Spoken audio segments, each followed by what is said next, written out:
હસતા હસતા સહન કરી જાય એને સાધુ કહેવાય. ઘણા લોકો સહન કરે પણ રડતા રડતા નહીં, હસતા હસતા સહન કરી જાય એને સાધુ કહેવાય. દિલમાં ગમે તેટલા દર્દ ભર્યા હોય પણ એની હસી, એનો આનંદ એને કોઈ છીનવી ન શકે. તિતિક્ષવઃ કારુણિકા, જેનું હૃદય કરુણાથી ભરાયેલું છે, સુહૃદયા જેનું હૃદય રુજુ છે, એને સાધુ કહેવાય. માં એવા સાધુનો સંગ કરવો. સત્સંગ વગર સુખ ન મળે. સત્સંગ વિના જન્મ મરણ જંજાળ મટે નહીં આ જીવને.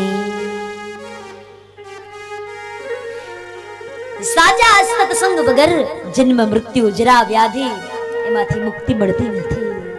સાચો સંતોનો સંગ જ મને ને તમને પરમાત્મા સુધી પહોંચાડે. બસ તો એ સંતોનો મહિમા ગાયો. ત્યારબાદ કહે છે માં આ જગતના જીવો ફરીવાર માના ગર્ભમાં આવે, ફરીવાર એની એ જ વેદના સહન કરે, પુનરપી જનનમ પુનરપી મરણમ પુનરપી જનની જઠરે શયનમ, પણ છતાંય એને સાચું જ્ઞાન થતું નથી. માં આ જગતના જીવોની છેલ્લે ગર્ભમાં જઈને વળી પાછું ગર્ભસ્તુતિ કરે. ન જાણે કેટલા કેટલા એ જન્મો જગતમાં આવીને લે છે, પણ છતાંય એને મુક્તિ મળતી નથી. મુક્તિ તો માત્ર ને માત્ર સંતોના સંગમાં જીવાથી, સદગુરુના શરણમાં જીવાથી મળે છે. સાંખ્ય શાસ્ત્રનો માને ઉપદેશ આપ્યો અને ત્યારબાદ કહે છે માં બોલ હવે કઈ પૂછવું છે? હવે હું જાઉં છું. ત્યારે માં કહે મારા પતિ ધર્મના માર્ગે જતા રહ્યા, મારો દીકરો ધર્મના માર્ગે જાય, હવે મને અહીંયા રહીને શું કરવું છે મહારાજ? સાંભળો, થોડી વાર ઉભા રહી જાઓ. અને માએ પગની એડીથી મૂળ સ્થાનને દબાવ્યું. અનાહત આદિ 7 ચક્રોનું છેદન કરતા કરતા બ્રહ્મરંધ્રમાંથી પ્રાણ નીકાળી દીધો અને બ્રહ્મમાં જઈને પ્રાણ વિલીન થઈ ગયો. જે ક્ષેત્ર ઉપર માને સિદ્ધિ મળી એ ક્ષેત્રનું નામ સિદ્ધપુર.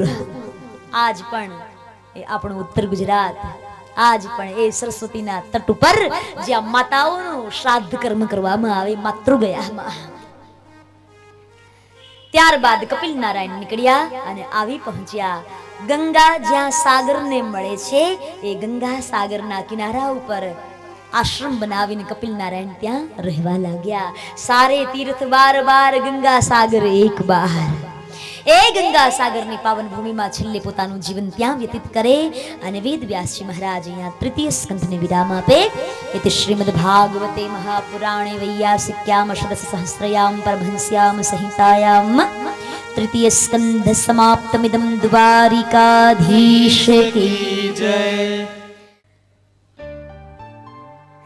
પૂજ્ય દીદી દ્વારા અને આશ્રમ દ્વારા અનેક ભગવત કાર્યો થઈ રહ્યા છે અને દીદી આપણને એ ભગવત કાર્યોમાં કરવા માટે આ તો એક માધ્યમ છે. આપણે જાતે કશું કરવાના નથી. આ તો દીદી આપણને ભગવત કાર્ય કરાવે છે. આપણે શું કરી શકવાના હોય? અને આ કાર્યો માટે મહાનુભાવોએ જે અહીંયા રકમ આપેલ છે એ બધી જ રકમ આ ભગવત કાર્યમાં વાપરવાની છે. 1,11,111 વસાણી પરિવાર રવજીભાઈ, બાબુભાઈ, કાનજીભાઈ, મધુભાઈ અને રાજેશ સૌજીભાઈ તરફથી અહીંયા મળેલ છે. 51,000 રૂપિયા રમેશભાઈ મેસિયા બાલવા આશ્રમના બાંધકામ પેટે, 25,000 રૂપિયા કમલેશભાઈ ચૌહાણ, 31,000 રૂપિયા હંસાબેન જાસ્મીન બ્યુટી પાર્લર, બાબુભાઈ પટેલ પ્રમુખ Shri Ahmedabad Sanitary Merchant Association, 21,000 રૂપિયા ભીખાભાઈ ભગત, 11,000 રૂપિયા આશાબેન અને ધીરુભાઈ દેસાઈ, 5,000 રૂપિયા ગોરધનભાઈ ઝડપિયા માજી ગૃહમંત્રી અહીંયા આજે ઉપસ્થિત પણ છે, 5,000 રૂપિયા વિષ્ણુભાઈ બ્રહ્મભટ્ટ, 11,000 રૂપિયા ભગવાનભાઈ માધાભાઈ ભંડેરી, 11,000 રૂપિયા હંસાબેન રમેશભાઈ ધાનાણી, 5,555 રૂપિયા જય ગિરનારી શાંતિવન આશ્રમ મોરબી હસ્તે રમેશભાઈ ડી પટેલ, 31,000 રૂપિયા નારણભાઈ કાનજીભાઈ ગજેરા, 21,000 રૂપિયા પરસોત્તમ માધાભાઈ ભંડેરી, 11,000 રૂપિયા કાળુભાઈ પોપટભાઈ ગજેરા, 21,000 રૂપિયા દર્શનાબેન હિંમતભાઈ રૂડાણી, 5100 રૂપિયા દેવરાજભાઈ ખોડાભાઈ ધામી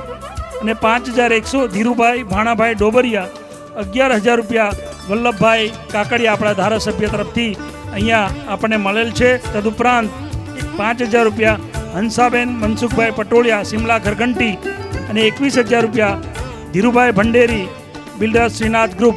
આ બધા મિત્રોનો અહીંયા આપણે આ સમાજ વતી અને બાપુનગરની સમગ્ર જનતા વતી આભારી છે. 11,111 પટેલ મણિભાઈ રેવાભાઈ તરફથી પણ અહીંયા મળેલ છે. હવે આપણે મહાનુભાવો જે અહીંયા ઉપસ્થિત છે એનું સ્વાગત ટૂંકમાં જ કરી લઈએ છીએ.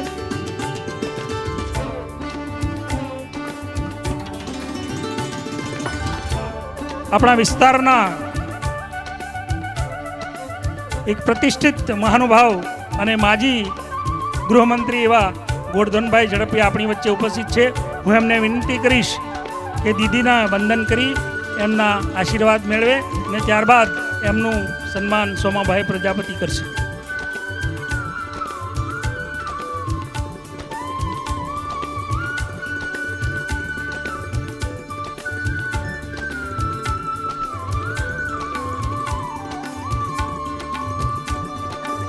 દિલીપ ભટિયા ઉદ્યોગપતિ એ પણ ઉપસ્થિત છે. હું વિનંતી કરીશ સ્ટેજ પર ઉપસ્થિત થઈ અને દીદી પાસેથી આશીર્વાદ મેળવે અને ત્યારબાદ મધુભાઈ વસાણી એમનું સ્વાગત કરશે.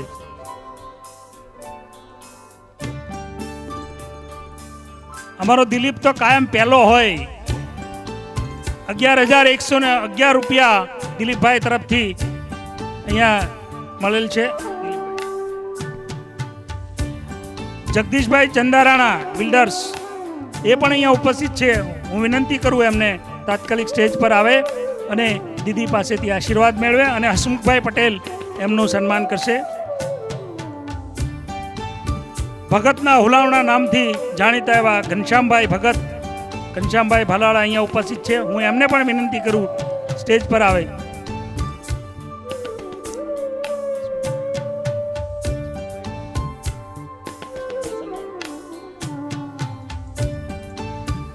ઘનશ્યામભાઈનું સન્માન નારાયણભાઈ તારપરા કરશે.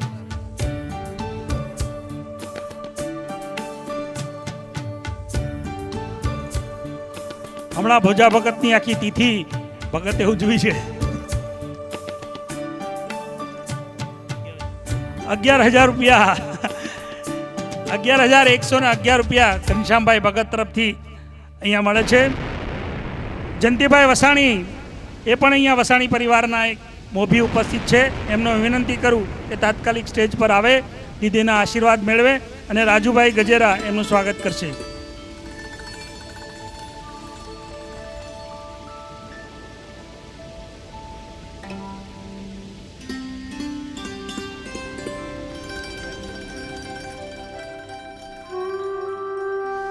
ધીરુભાઈ ભંડેરી એ પણ એક અગ્રગણ્ય પ્રતિષ્ઠાત વ્યક્તિ અહીંયા હાજર છે. એમને વિનંતી કરું નથી. 5100 રૂપિયા જયંતિભાઈ વસાણી તરફથી આપણને અહીંયા મળે છે. મિત્રો ધ્યાન રાખજો, આ કોઈ ફાળો એકઠો કરવાનું કોઈ પેલું નથી, પણ પોતાના ઉત્સાહથી એ લોકો એને રોકી નથી શકતા. રમેશભાઈ રામાણી સૌરાષ્ટ્ર ટીવી, બહુ બહુ ધન્યવાદ રમેશભાઈ, તમે અમને ઘણો સપોર્ટ કર્યો છે. એ પણ ઉપસ્થિત છે. રમેશભાઈ અહીંયા સ્ટેજ પર આવે, દીદી પાસેથી આશીર્વાદ મેળવે અને પરેશભાઈ કુંભાણી એમનું સ્વાગત કરશે. આવો રમેશભાઈ ઝડપથી, હું જે નામ બોલું જરા ઝડપથી આવે. હરજીભાઈ નારોલા દામનગરવાળા એ પણ સ્ટેજ પર આવે.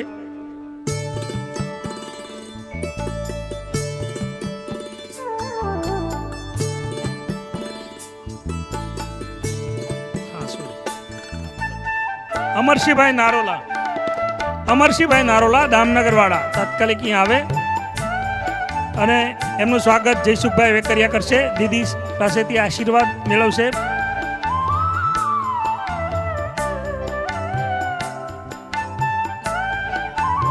હા, કોર્પોરેટર મિત્રો ડોક્ટર સુરેશભાઈ પટેલ કોર્પોરેટર શ્રી એ પણ ઉપસ્થિત છે.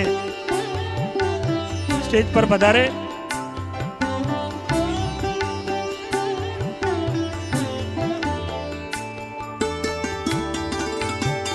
ભરતભાઈ કુંભાણી એમનું સ્વાગત કરશે. રસિકભાઈ ગજેરા રાધે ગ્રુપ એ પણ સ્ટેજ પર પધારે.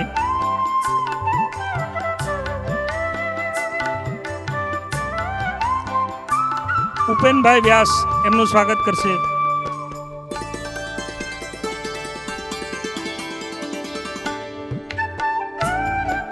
આજે જે આઈસ્ક્રીમ આપણને પ્રસાદી રૂપે મળવાનો છે એમના દાતા વિનુભાઈ જયરામભાઈ કોરાટ એ ઉપસ્થિત છે. એ પણ અહીંયા સ્ટેજ પર આવીને દીદી પાસેથી આશીર્વાદ મેળવશે. વિનુભાઈ કોરાટ.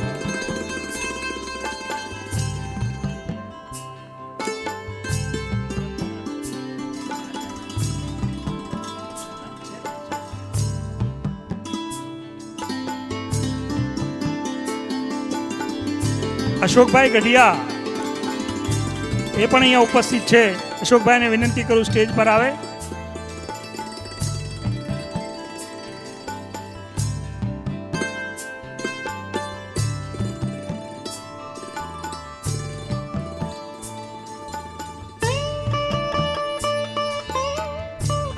અશોકભાઈનું સ્વાગત રમેશભાઈ પાગડાળ કરશે અને વિનુભાઈનું સ્વાગત વિષ્ણુભાઈ પટેલ બાદશાહ. મધુભાઈ ડોબરિયા અહીંયા ઉપસ્થિત છે. એ પણ સ્ટેજ પર આવે અને દીદી પાસેથી આશીર્વાદ મેળવે. એનું સ્વાગત અશોકભાઈ ભવાની કરશે.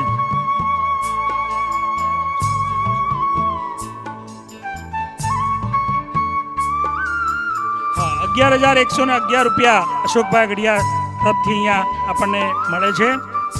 મનસુખભાઈ પટોળિયા સિમલા ઘરઘંટી એ પણ અહીંયા ઉપસ્થિત છે.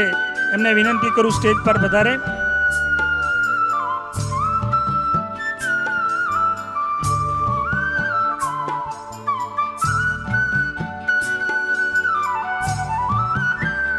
₹51 મધુભાઈ ડોબરિયા તરફથી આપણને અહીંયા મળે છે. મનસુખભાઈનું સ્વાગત સોમાભાઈ પટેલ કરશે અને શાહીબાગથી કાંતિભાઈ પટેલ પધારેલ છે. એ પણ સ્ટેજ પર ઉપસ્થિત થાય. પાવરલૂમ એસોસિએશનના પ્રેસિડેન્ટ કાંતિભાઈ પટેલ દીદી પાસેથી આશીર્વાદ મેળવશે અને એમનું સ્વાગત સોમાભાઈ પટેલ કરશે.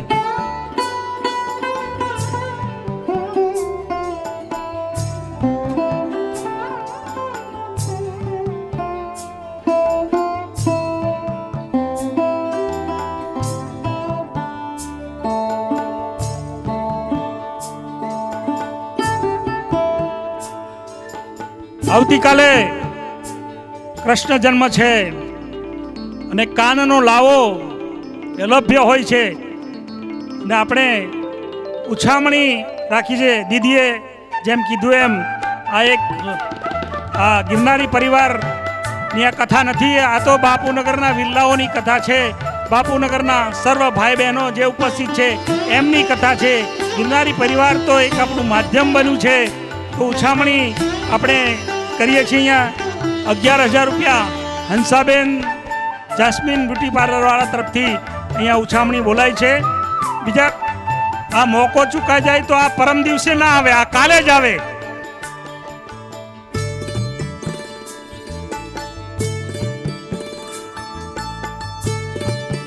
આવતીકાલે રમેશભાઈ મેશિયા તરફથી અહીંયા આઈસ્ક્રીમ રાખેલ છે.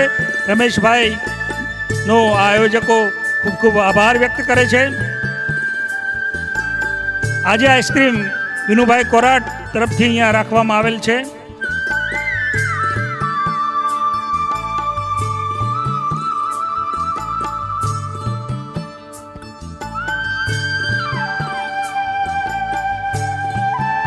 રસિકભાઈ ગાંડાભાઈ ગજેરા અને ઘનશ્યામભાઈ લાલજીભાઈ હિરપરા તરફથી આવતીકાલે તરબૂચનું જ્યુસ અહીંયા રાખવામાં આવેલ છે.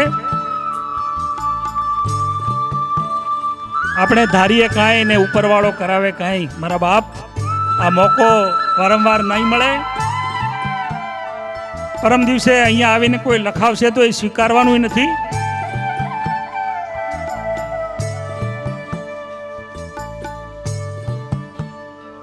₹21,000 વસાણી પરિવાર કૃષ્ણ જન્મની ઉછામણી પેટે ₹21,000 મધુભાઈ વસાણી અને વસાણી પરિવાર તરફથી